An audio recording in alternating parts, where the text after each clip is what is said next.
केंद्र सरकार ने नागरिकता संशोधन कानून यानी सीएए को लागू करने का नोटिफिकेशन जारी कर दिया है।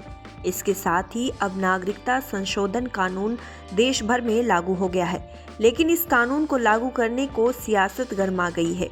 ऐसे में दिल्ली के मुख्यमंत्री अरविंद केजरीवाल ने कहा है कि सीएए के तहत पाकिस्तान के लोगों को भारत में बसाया जाएगा और उन्हें बसाने के लिए सरकारी पैसों का इस्तेमाल किया जाएगा। केजरीवाल ने कहा कि पाकिस्तान, बांग्लादेश और अफगानिस्तान में लगभग 2.5 से 3 करोड़ अल्पसंख्यक रहते हैं। एक बार भारत अपने दरवाजे खोल देगा तो इन देशों से बड़े पैमाने पर लोग भारत आएंगे। क्या हम इन शरणार्थियों को रोजगार देंगे? ऐसा क्यों किया जा रहा है? कुछ लोगों का कहना है कि वोट बैंक की राजनीति का हिस्सा है। उन्होंने कहा कि सीएए आखिर है क्या?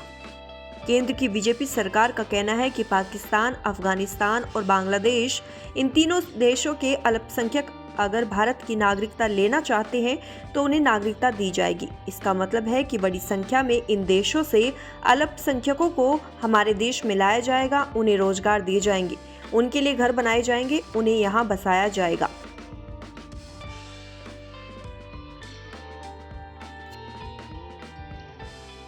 केजरीवाल ने कहा कि अजीब बात है ना, बीजेपी की सरकार को हमारे बच्चों को रोजगार दिया नहीं जा रहा, पाकिस्तान से लाकर उनके बच्चों को रोजगार देंगे।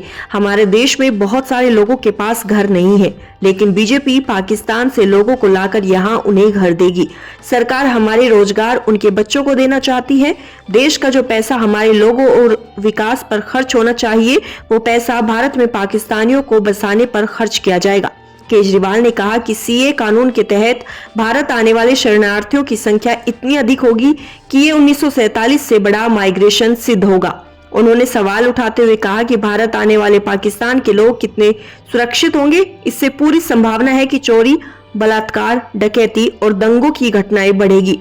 केजरीवाल ने कहा कि आगामी लोकसभा चुनाव में आम आदमी पार्टी सीएए को बड़ा मुद्दा बनाएगी। उन्होंने बीजेपी को चेतावनी देते हुए सीएए को वापस लेने की मांग की है। उन्होंने कहा कि पूरे देश की मांग है कि सीएए को वापस लिया जाए। हम अपने हिस्से की नौकरियां दूसरे देश के लोगों को नहीं देंगे। अगर बीजेपी इसे वापस नहीं लेती है तो इस चुनाव में बीजेपी के खिलाफ वोट करके गुस्सा जाहिर कीजिए। बता दें कि लोकसभा चुनाव से ठीक पहले केंद्र सरकार ने सोमवार को नागरिकता संशोधन कानून यानी कि सीएए के नियम को नोटिफिकेशन जारी कर दिया था। इसके साथ ही सीएए अब देश भर में लागू हो गया है। नागरिकता संशोधन का बिल दिसंबर 2019 में संसद के दोनों सदनों से पास हो गया था। लगभग 4 साल बाद इसके कानून बनाए गए हैं।